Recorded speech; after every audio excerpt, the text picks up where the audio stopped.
Mr. Speaker, having now successfully stabilized the government of St. Lucia's fiscal position, I'm very pleased to deliver the 2024-2025 budget statement of estimates of revenue and expenditure. The 2024-2025 estimates will lay the foundation for sustainable growth in the economy and will provide real hope for our people. Hope that will provide investment and employment opportunities across all major sectors of the economy. We are able to achieve that feat despite the precarious position of the economy in 2021 and worsened by the COVID-19 pandemic. We will continue to provide tangible expressions of our commitment to putting people first. Mr. Speaker, in presenting the 2024-25 estimates, it's important to reflect on the government's performance in 2023-2024. In addition to showing we are an accountable government, this process of reflection will show that this government is credible, delivering on the promises it makes. This is a government that has earned its trust, the dividends of which are showing with increasingly investor confidence and respect, and fruitful cooperation with friendly governments and regional and international institutions.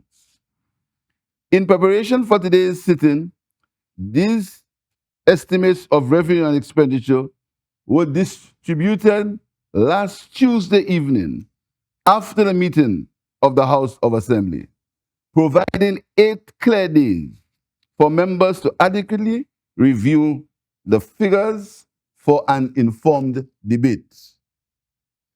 The global economic environment for the 2024-2025 is no less challenging than that of the previous fiscal year.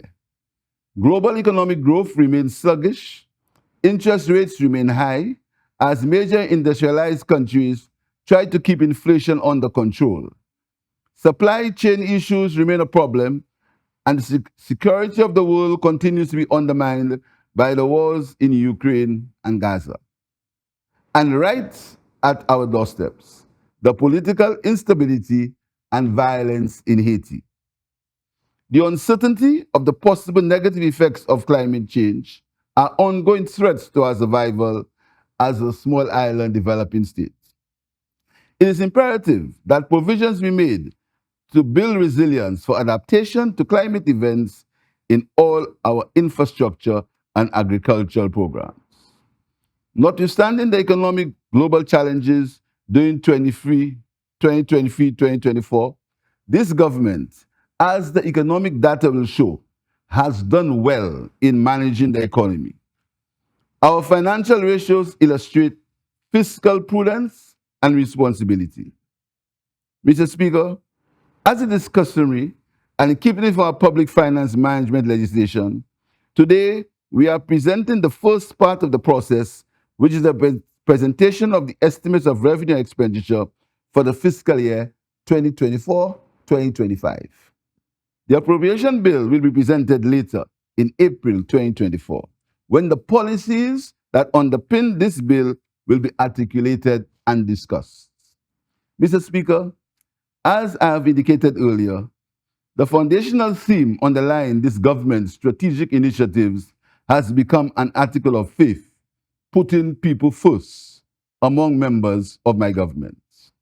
Mr. Speaker, permit me now to account for my government's stewardship of the economy for 2023-2024 before the presentation of the estimates for 2024 and 2025. Mr. Speaker, my presentation for the most part will focus on the budgetary summary, while ministers will provide further details as they present on their respective ministries. Mr. Speaker, I am pleased to report that government's performance improved over the fiscal year 2023-2024, despite the challenges that I spoke of earlier. With customer and investor confidence on the up, total revenue of 1.68 billion was raised to finance government's operations and capital projects, the elements of which are as follows. Domestic revenues, 1.28 billion. Loans, 140 million, grants 73 million, bonds and treasury bills 82.6 million. Mr. Speaker, on the expenditure side, the government, through prudent management, will have kept well within the 2023-2024 budget ceiling of 1.856 billion. The data up to February 2024 points to government spending approximately 1.68 million for the fiscal year 2023-2024, an estimated 9.3% below the approved estimates of 1.856 billion.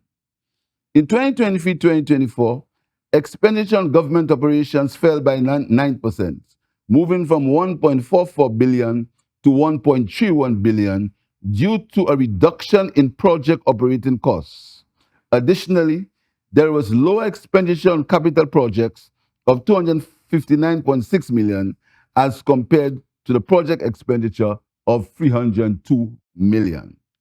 Delays experienced in procurement and administrative processes were the main reasons for the shortfall. Capital expenditure increased over last year by 68 million or 4%. Mr. Speaker, this year there was a primary surplus of 104 million, 42 million more than last year, and 62 million more than the approved estimates. Current account surpluses of 156 million or 47 million over 2023 and recurrent account surpluses of 46 million or 49 million over 2023. Overall, Mr. Speaker, the primary balance is 1.5% of GDP as compared to 1% last year. The analysis shows that the results of this fiscal year were better than last year, illustrating an improvement in the performance of the solution economy. These surpluses are not to be interpreted as the government having extra cash. Instead, it is the result of prudent fiscal management of the country's finances, which allowed it to more than meet its recurrent expenditure, leaving excess revenue to cover in part the country's debt obligations in interest payments and principal payments.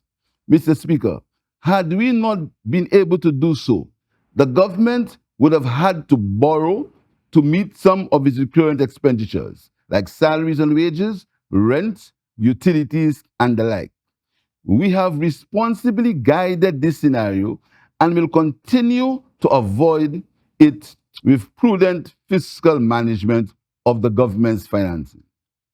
Mr. Speaker, the primary surplus balance indicates that the country is developing the capacity to reduce its level of debt over time. A deficit on the primary account would have indicated that revenue and grants would be inadequate to pay the interest on debt. As a result, no contribution would have been made towards any reduction in the debt expenses. Mr. Speaker, I hope this explanation has debunked the idea by some who may wish to mislead the public that government has generated more cash than it needs. Mr. Speaker, notwithstanding these current account surpluses, the government will experience overall deficits in 2023-2024 of 111 million or 65 million less than last year, indicating a lowering of the debt gap. Mr. Speaker, I look forward to the day when our revenue and grants will be sufficient to cover both current and capital expenditure, leaving us with an overall surplus. If this country is kept in the hands of responsible men and women to administer, as is the case now, it may one day get there.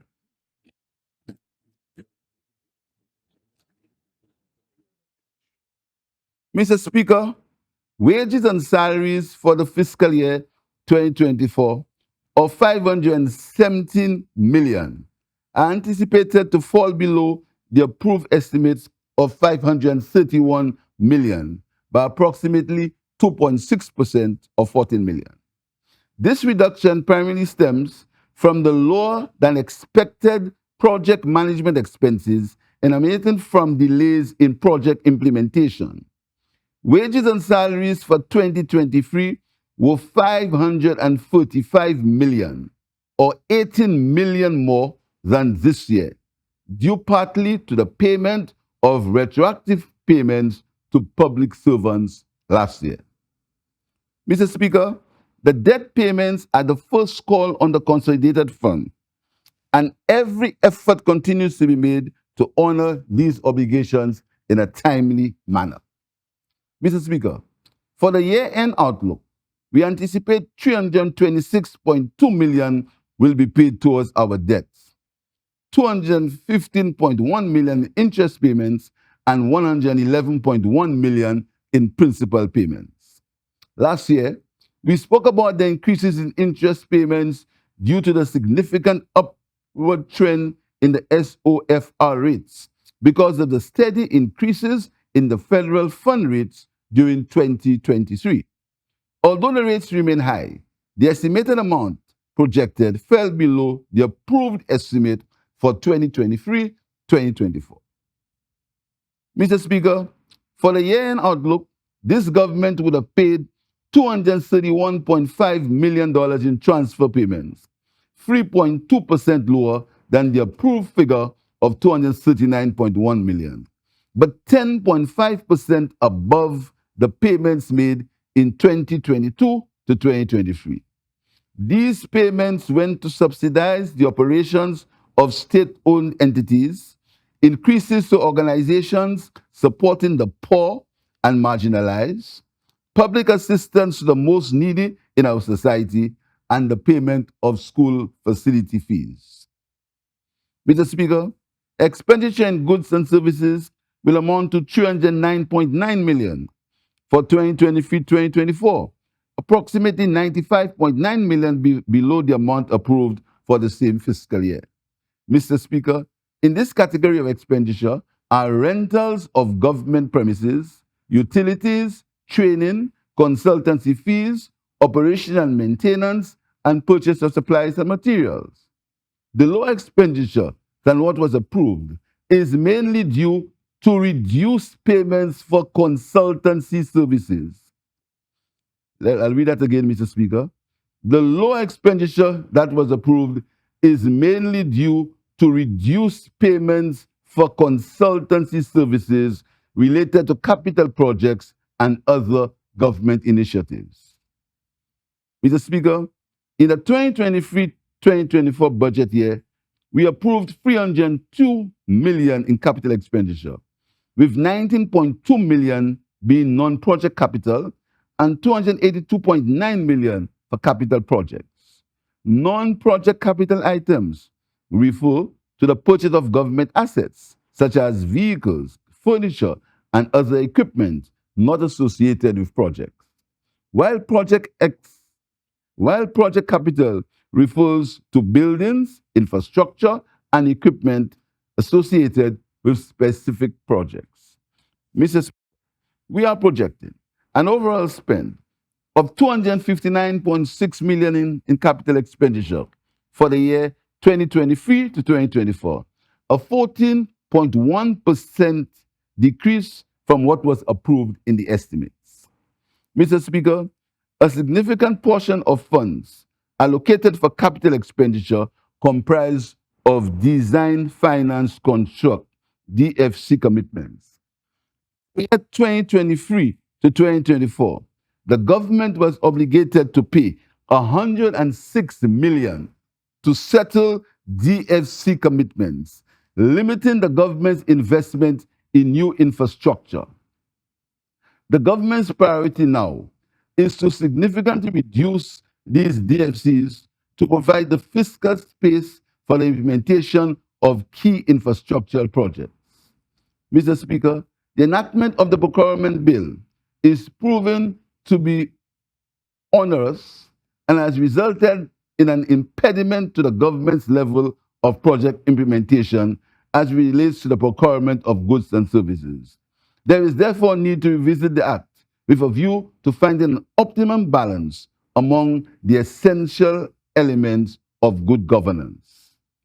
Mr. Speaker, there is an urgent need to remove some of the administrative bottlenecks that continuously undermine the level of implementation of government projects. We shall be addressing these bottleneck issues in 2024-2025 fiscal year so that we can deliver the much needed services to the people of St. Lucia. Mr. Speaker, despite these challenges, this government will continue to deliver on its capital portfolio. I shall provide more details of these projects during my policy address.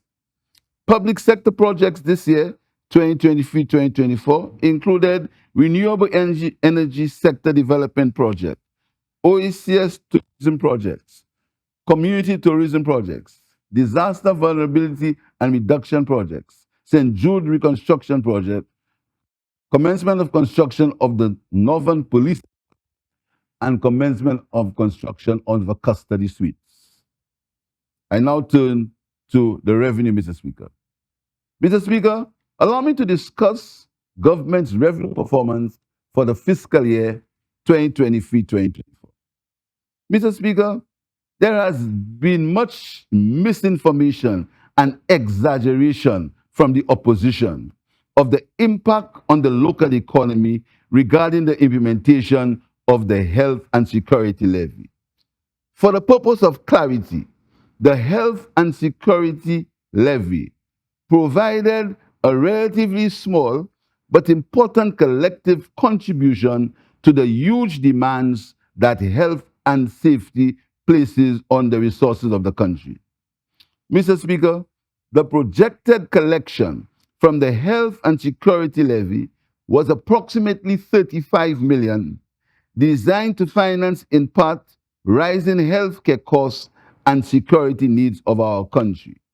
However, given the delay of implementation of the levy, we are estimating a collection of 18 million by the end of the fiscal year, 48% less than projected.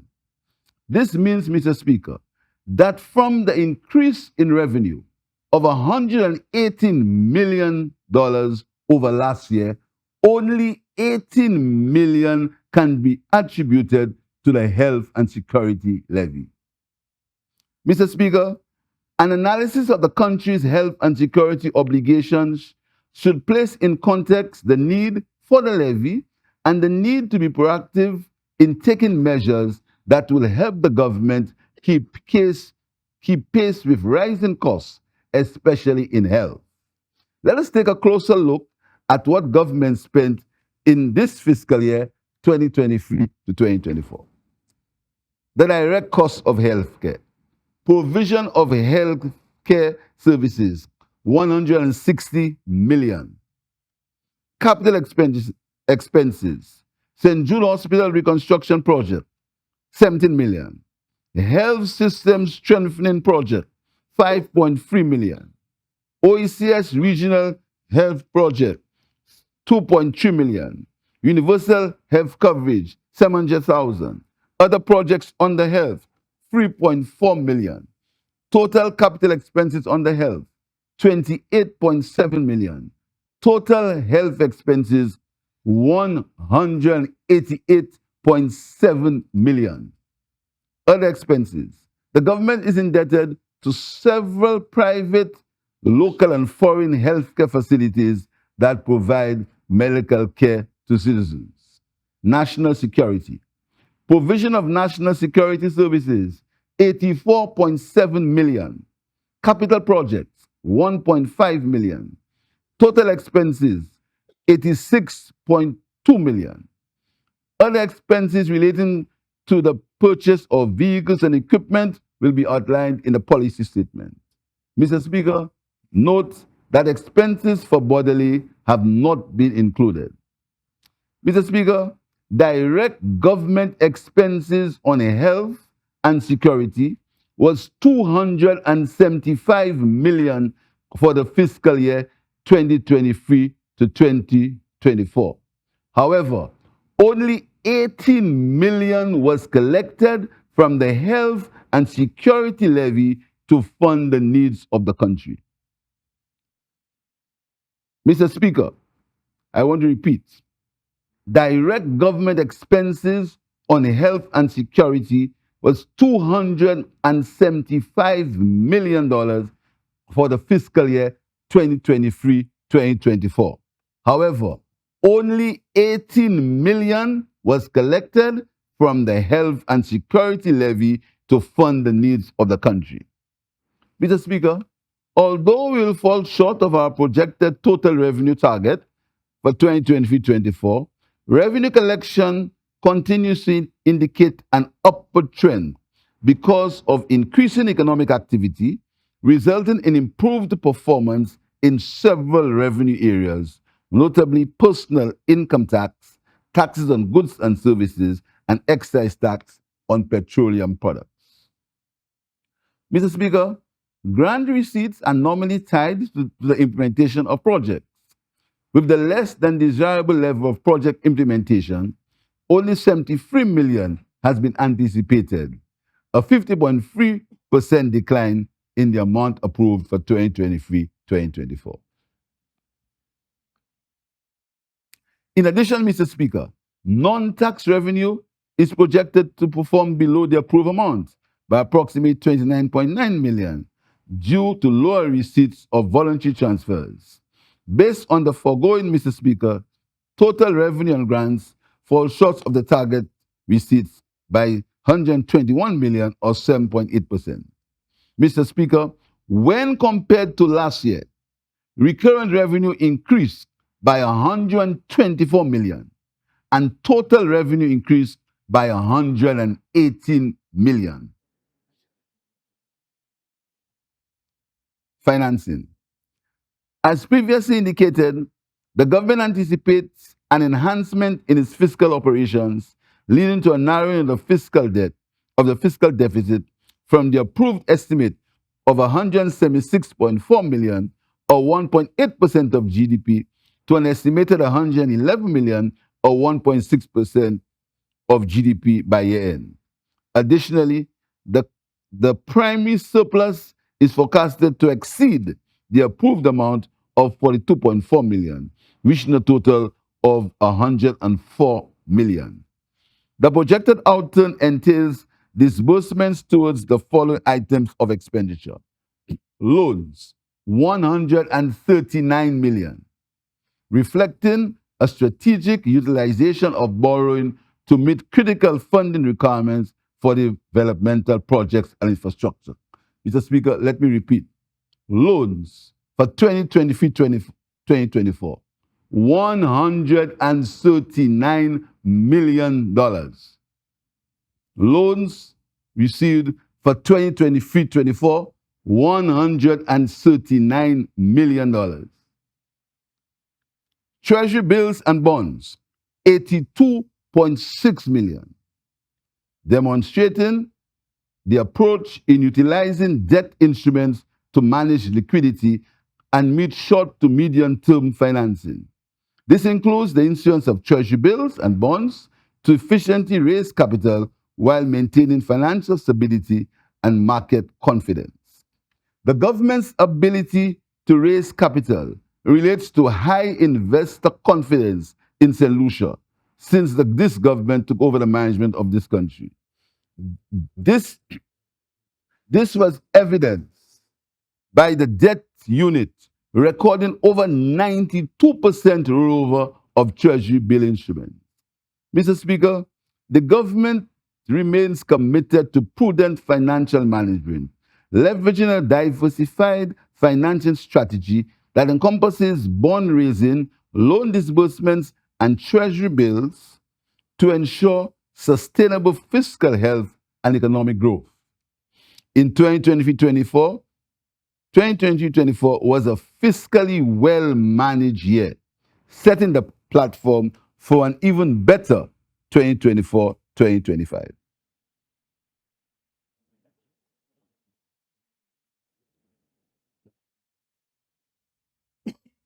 Mr. Speaker, I come now to the 2024-2025 estimates. Mr. Speaker, this government, having delivered successfully on the promises made to the people of St. Lucia in its last budget, confidently seeks to deliver even more to the people of St. Lucia in its estimates of revenue and expenditure for 2024-2025. Mr. Speaker, we are steadfast in our commitment to meeting the hopes and aspirations of the people of St. Lucia. Fiscal responsibility, truth, and respect for the people of St. Lucia will continue to guide what we have promised in our 2021 manifesto. Mr. Speaker, as we go through the budget processes today and next month, our intentions will be fully articulated. Mr. Speaker, the theme for the 2024 estimates have been titled the Year of Infrastructure. Our aim and objectives are to transform the economy of St. Lucia through infrastructural development, physical, social, and digital. In the upcoming year, we plan to focus on the following. 1.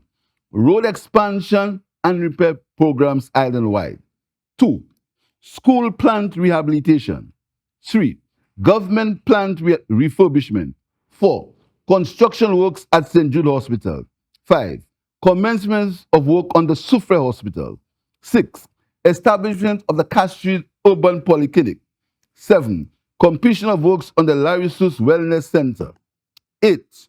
Rehabilitation of sporting facilities, including Darren Sammy Cricket Ground, for readiness to host the ICC Cricket World Cup, the refurbishment of the Viewford Stadium, the Mindo Phillip Park, and Marshall Grounds, the Bellevue Playing Field, and the Grosile Playing Field.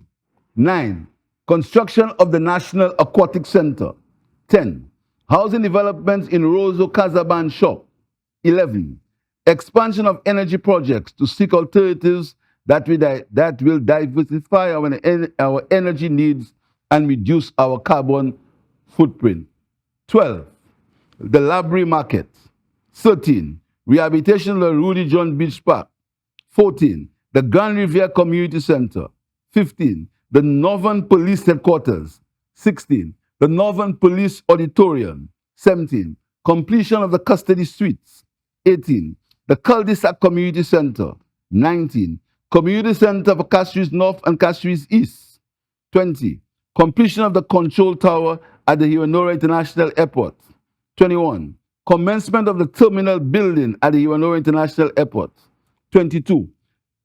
Private public sector construction by GPH at Port Castries and Soufriere. 23. The Canaries Market. 24. The Mico Jetty. 25. Community tourism projects. 26. Repairs to fishing complexes. 27. The Viewford Entertainment Center. 28. The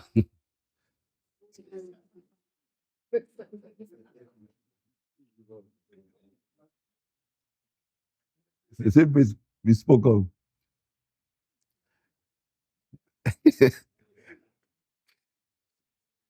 28. 28. The halls of 28. The halls of justice. 29. The digital infrastructure enhancement. 30. Investments in upgrading government services to online platforms. Additionally, Mr. Speaker, we shall seek to strengthen the resilience of our fire service, expand food security programs, continue to support our youth and small and medium-sized enterprises, and leveraging the opportunities the blue economy presents. Mr. Speaker, there will be something for everyone in this budget. As we improve our infrastructure, citizens can look forward to better roads, safer school plans, housing opportunities, and increased support for the poor and vulnerable members of our society.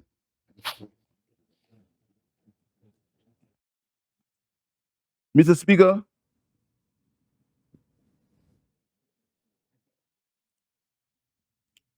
we intend to continue to expand our digital infrastructure by completing key projects that will improve the delivery of government services to the public and reduce the cost of doing business.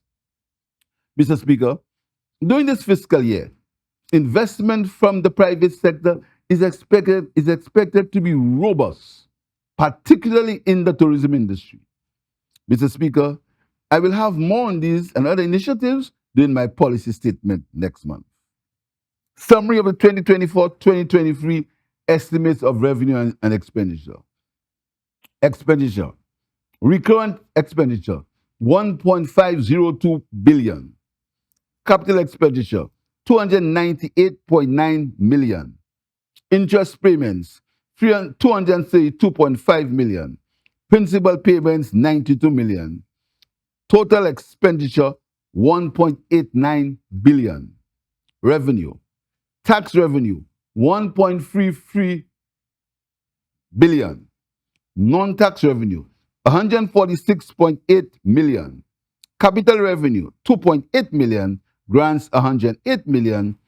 Total revenue, 1.576 billion.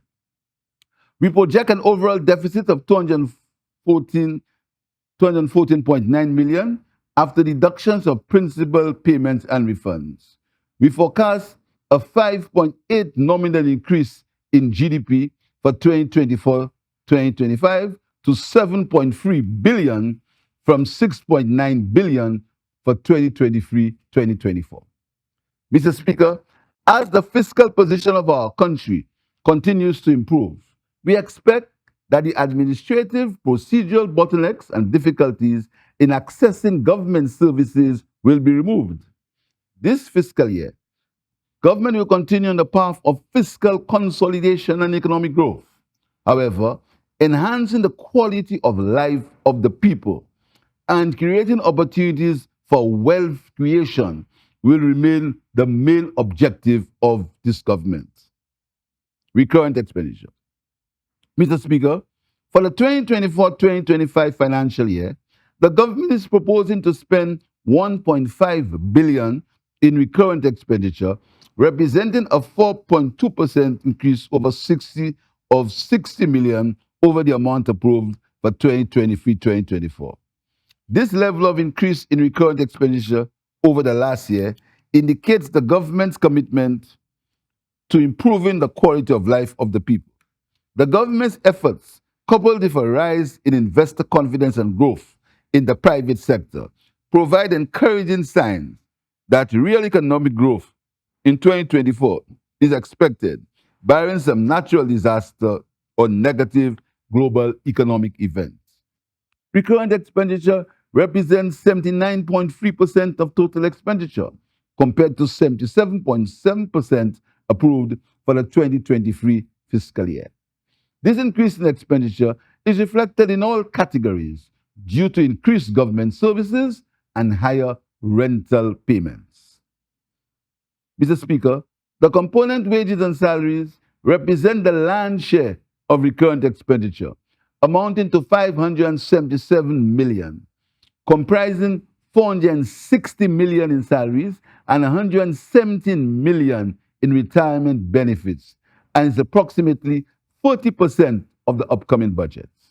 This amount is approximately 1.2% over the amount approved in 2023-2024 and 5.8% over the outrun for this fiscal year, of which 38.5 million are salaries for staff working on various capital projects. Mr. Speaker, the fiscal year 2024-25, 325.4 million has been allocated for debt servicing, a decline of 5.8 million or 1.7% on the approved amount for 2023-2024.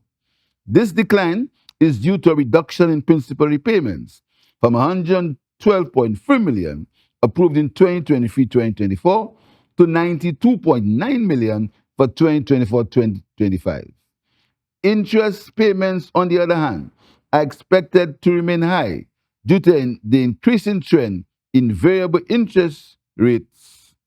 For the fiscal year 2024-2025, total interest payments allocated are 232.5 million, representing an increase of 6.2% over the approved amount for the previous fiscal year. 153.4 million of debt servicing represents domestic debt, while 171.5 million represents foreign debt. Mr. Speaker, I am pleased to inform this Honorable House that St. Lucia continues to meet its debt obligations in a timely manner and on the terms negotiated. Mr. Speaker, I earlier indicated that this budget would have had something for everyone, in particular vulnerable and marginal groups in our society. As in the previous two budgets, we will continue to provide the much needed support to the not-for-profit organizations supporting various humanitarian causes, such as the homes for the elderly, for persons with disabilities, and other similar groups. Mr. Speaker, we'll also continue to provide for our state-owned entities and regional international organizations of which we are a part so that the mandates of these organizations can be fulfilled. Among these organizations are the OECS, CARICOM, and the University of the West Indies. As it relates to the University of the West Indies, I want to reaffirm my government's commitment to meeting its obligations to this institution, having trained me and so many of our sons and daughters who in many cases have gone on to make St. Lucia and the wider Caribbean region proud. We can do no less, if only out of gratitude and respect for this high quality educational institution. Mr. Speaker, transfer payments will increase by 2% over the approved 2023-24 to 243.4 million, or an increase of 3.2% over the outrun for 2023-2024. Mr. Speaker, this category, goods and services, is the second largest expenditure component of the budget, which represents 23% of government expenditure. For the upcoming financial year, 441.3 million has been allocated to this category, representing an 8.8% increase over the amount approved in 2023-2024.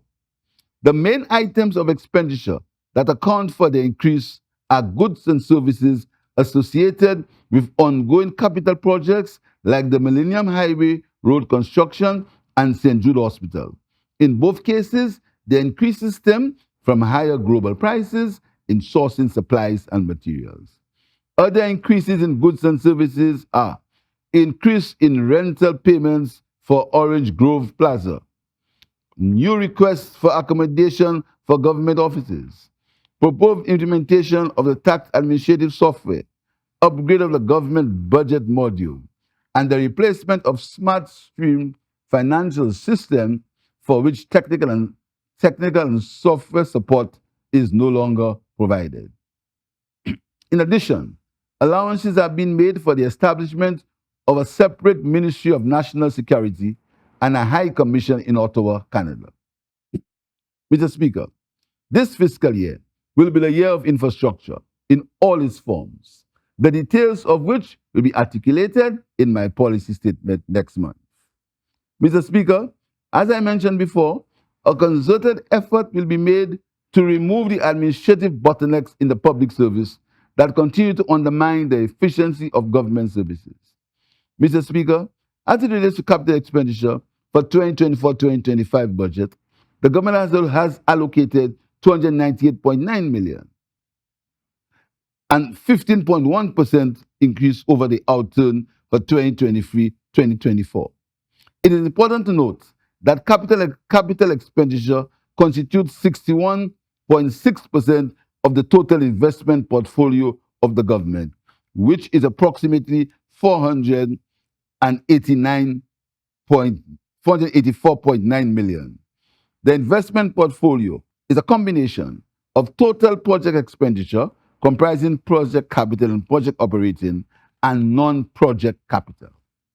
Of the total allocation of 484.9 million for developmental projects, an amount of 130 million or 26.8% of the total is proposed for the Department of Economic Development and the Youth Economy.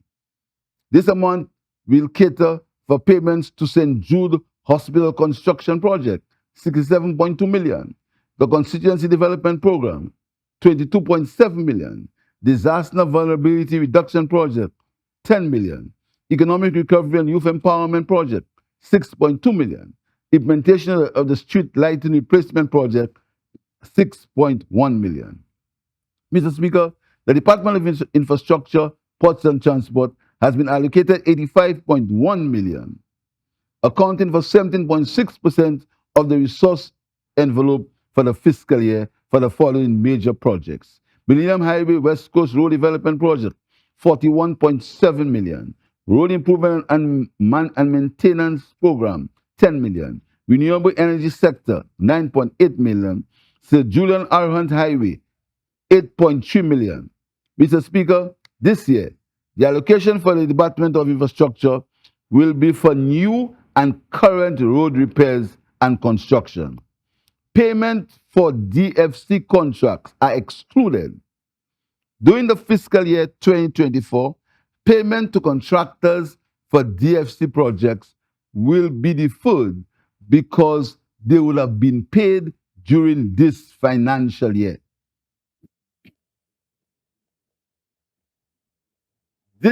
This means that the government, through management of its cash and its fiscal resources, could have found the $60 million due to contractors. It would be used, that should have been paid in 24-25, can be used this year for new road infrastructure projects. Mr. Speaker, in my policy statement, again I will outline plans for the road construction and repair programs island-wide.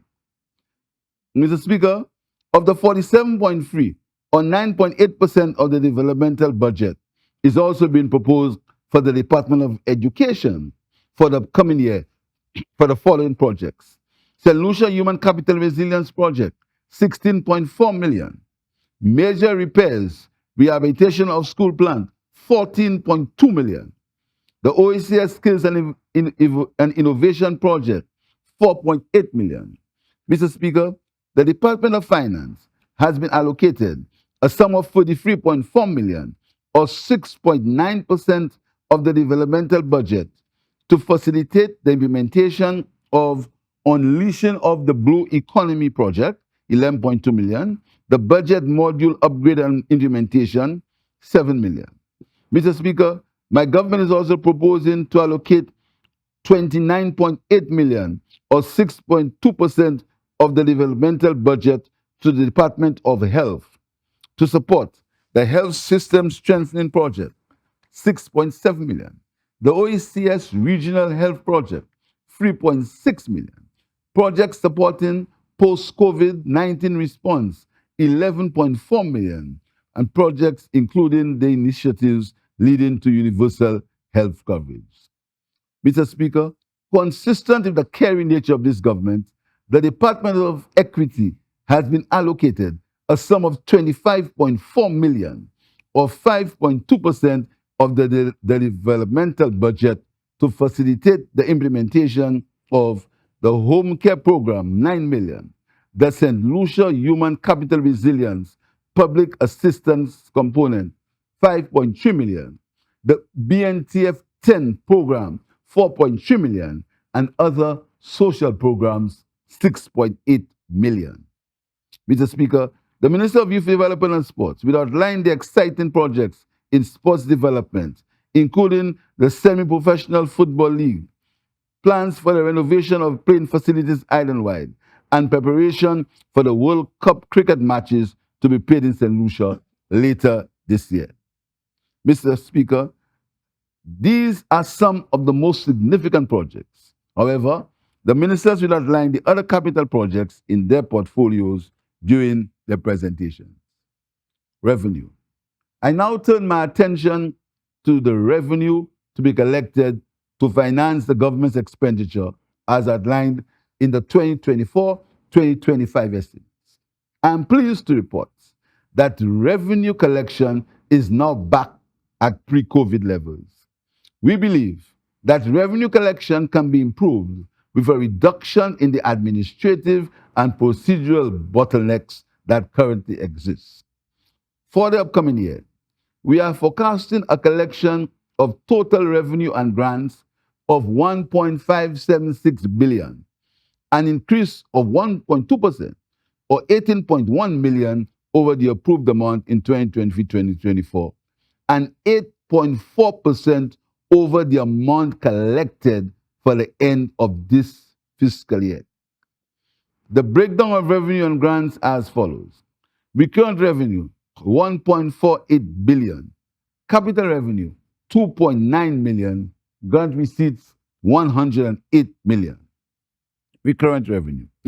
Mr. Speaker, recurrent revenue inflows are projected to increase by 61.9 million relative to the approved estimates of 2023-24, reaching a total of 1.48 billion for the fiscal year 2024-2025. When compared to the revised estimates or altering for the preceding year, recurrent revenue would have increased by 99.6 million or 7.2%. This increase is expected in part to be due to expansion in construction activities in both the public and private sector and the multiplier effect of continued growth in tourism. The total amount projected for recurrent revenue will be in the form of tax revenue, or 1.33 billion, and 146.8 million in non-tax revenue. Tax revenue is forecasted to increase by 6.1% in comparison to the outrun for 2023-2024, while non-tax revenue is expected to increase by 19.2% compared to the outrun for 2023-2024. Mr. Speaker, the increase in tax revenue will be influenced by the continued recovery in economic activity, increased tax compliance, removal of bottlenecks in key areas, and expansion in the private sector enterprises. The increase in non-tax revenue is to be influenced by transfers from the CIP inflows. Mr. Speaker, an analysis of the tax revenue category is as follows. Tax on incomes and profits. Taxes on incomes and profits are projected to be 325.2 million, 7.9 million above the revised estimates of 2023-2024. We expect this category to continue to perform well as economic activity expands. The projection for the main items under this category is as follows. Income tax from corporations. The revenue from income tax from corporations is expected to generate 119.4 million for the financial year 2024-2025, representing a 4.8% increase above the year-end outlook for 2023-2024. This performance is indicative of the continued recovery that is taking place in the private sector. Revenue from individual tax is estimated at 128.7 million. This represents a 2% increase over 2023-2024 revised estimates. The increase is attributed to higher employment levels. Income tax arrears projected at 27 million. The projected increase is also expected to be driven by increased economic activity. Taxes on international trade transactions. Mr. Speaker, taxes on international trade, customs duties, are projected to increase by 3.4% to reach 283.8 million in 2024-2025, up from the revised estimates of 274.5 million in 2023-2024. Of the total amount to be collected, 157.6 million is expected to come from import duty, 119.1 million from excise tax, 1.7 million from throughput charges, and 5.4 million from the passenger facility fee. The improvement in outflows from this revenue category is driven by general increases in the cost of imported goods and increases in the volume of imported goods associated with growth in the economy for 2024-2025. Taxes on domestic goods and services are expected to generate 711.3 million, which is 9.2% above the outturned figure for 2023-2024. This category includes value-added tax, VAT, on domestic activity collected by the Inland Revenue and Excise Tax.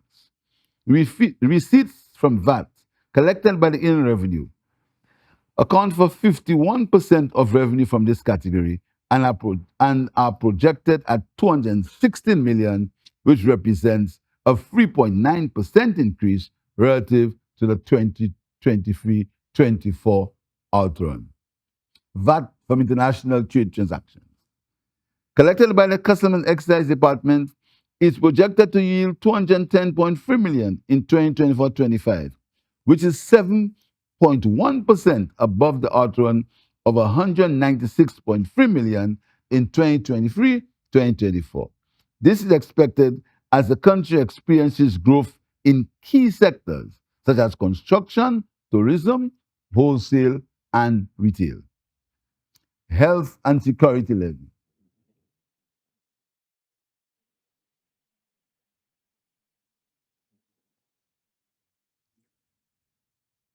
Mr. Speaker, the Health and Security Levy is projected to record an increase of $17.3 million to reach $45.4 million for the fiscal year, which is 10% of health and security expenses. Mr. Speaker, you may recall that the health and security levy for 2023-2024 we collected 18 million. We expect to collect for this year, 2024-2025, which is for the entire fiscal year, we expect to collect 17.3 million. Only because last year the levy was implemented in July, and this year it will be implemented for the entire year. We do not forecast any increases in the health and security levy, nor do we intend to increase the goods and services that apply the health and security levy. Health and security expenses for this fiscal year are projected as follows. Provision of healthcare services, 160.9 million. Capital project, St. Jude Hospital Reconstruction Project, 67.2 million. Sufra Hospital this year, 2.1 million. Health System Strengthening Project, 6.8 million. OECS Regional Health Project, 3.6 million. Universal Health Coverage, 2.6 million. Other projects under health, 16.8 million. Total provision, 260 million. National security.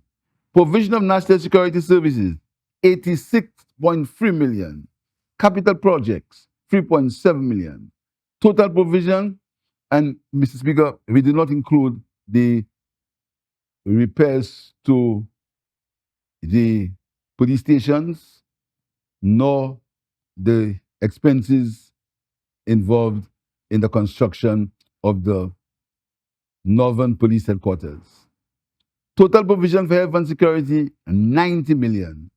Total health and security expenses for this year, $350 million.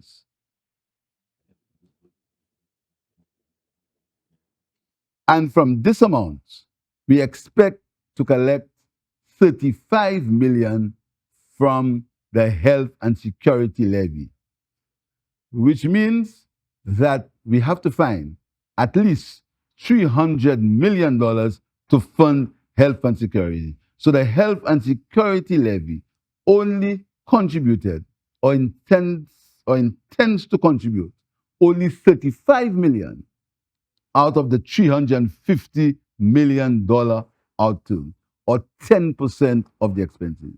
So the health and security levy will only contribute $35 million to the treasury of this country, and out of which we need to spend $350 million for total health and security expenses.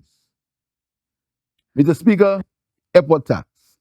Airport tax is expected to record an increase of 8.2% above the 2023-2024 outturn to reach 39.9 million for the new fiscal year. This category will be positively impacted by an anticipated increase in stopover arrivals for the period 2024-2025, which is estimated to be over 6% increase in tourism arrivals. Service charge on imports is projected to increase by 8.2%, or 75% above the outturn for 2023-2024, to reach 118.1 million for the new fiscal year. The projection will be influenced by higher prices and increased volume of imported items stemming from the economic growth that we will experience in 2024-2025. Mr. Speaker, revenue collections from taxes on domestic goods and services account for 48.2% of total revenue, total recurrent revenue, non-tax revenue.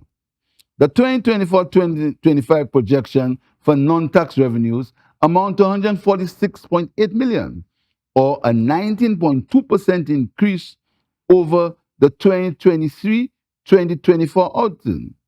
The following are the major components of non-tax revenue. The Citizens Investment Program. In the projected outturn for this year, 2023-2024, the CIP contributed directly to revenue 45 million. Mr. Speaker, as compared to the approved estimates of 90 million.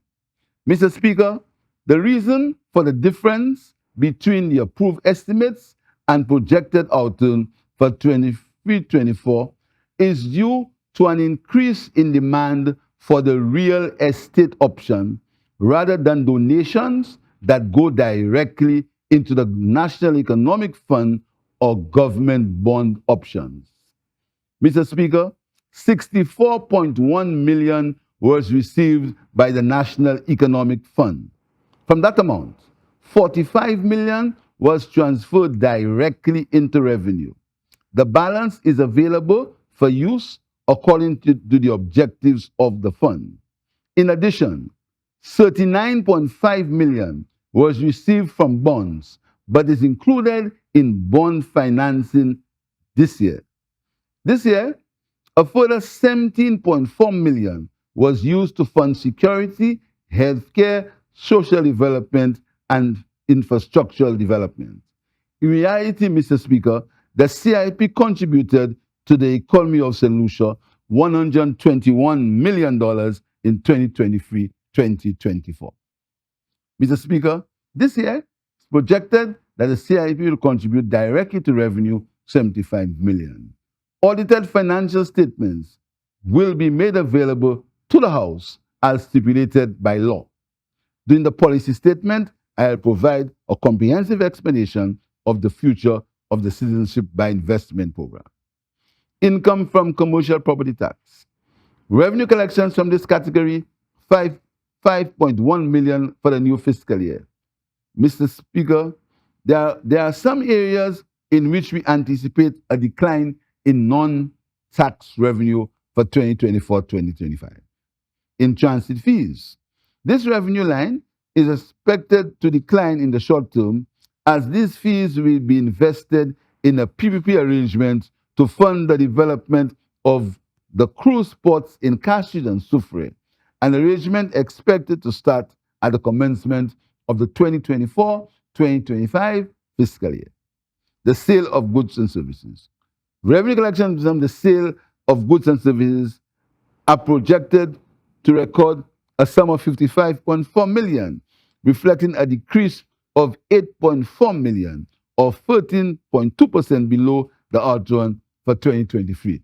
This is due, Mr. Speaker, mainly to the fact that hospital medical bills are not being paid by the people when they attend our hospitals. So the fees that will come in for that sector are not received because the fees, hospital expenses are not normally paid, and not paid by a large percentage of the people of St. Lucia.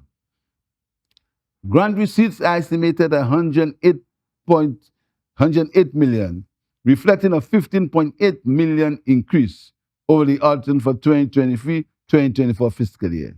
The major contributions to the grant inflows are Republic of China on Taiwan, 43.9 million. The UK Caribbean Infrastructural Partnership Fund, 27 million. The Caribbean Development Bank, 5.6 million. The government of Saudi Arabia, 5 million. The Foreign Commonwealth Development Office, 2 million. United Nations Environmental Program, 7.6 million. The European Development Fund, 5 million. The United Nations International Children's Education Fund, 2.1 million. The Pan American Development Organization, 1 million. Mr. Speaker, the projected level of revenue and grants and expenditure for the 2024-2025 budget year will result in an overall deficit of approximately 215 million. This deficit is due to the large infrastructural projects to be implemented this year. As economic activity expands, we expect a reduction in the fiscal deficits over the upcoming years. The financing gap estimated for the upcoming fiscal year will be covered by a combination of foreign and domestic borrowings. The government's debt strategy is to secure external borrowing on concessionary terms, with 243.8 million to be secured from developmental partners and the remainder 64.1 million sourced from bonds and treasury bills. I repeat that, Mr. Speaker. The government's debt strategy is to secure external borrowing on concessionary terms, with 243.8 million to be sourced from the development partners and the remainder 64.1 million sourced from bonds, treasury bills, and notes. Some of the external borrowing already identified and sourced include Caribbean Development Bank, 42.6 million. International Development Association, the IDA, 141.5 million. The Republic of China and Taiwan, the Exim Bank, 2.1 million. The CARICOM Development Fund, 3.3 million. The Kuwait Fund for Arab Economic Development, 4 million. The Government of Saudi Arabia, 30.4 million. Canadian Clean Energy and Forest Climate Facility Fund, 2.9 million. Mr. Speaker, the total budget will be financed as follows. Revenue and grants, 1.576 billion. Loans, 244 million. Short-term borrowing, 64 million. Total borrowing, 1.884 billion. Refunds, 10 million.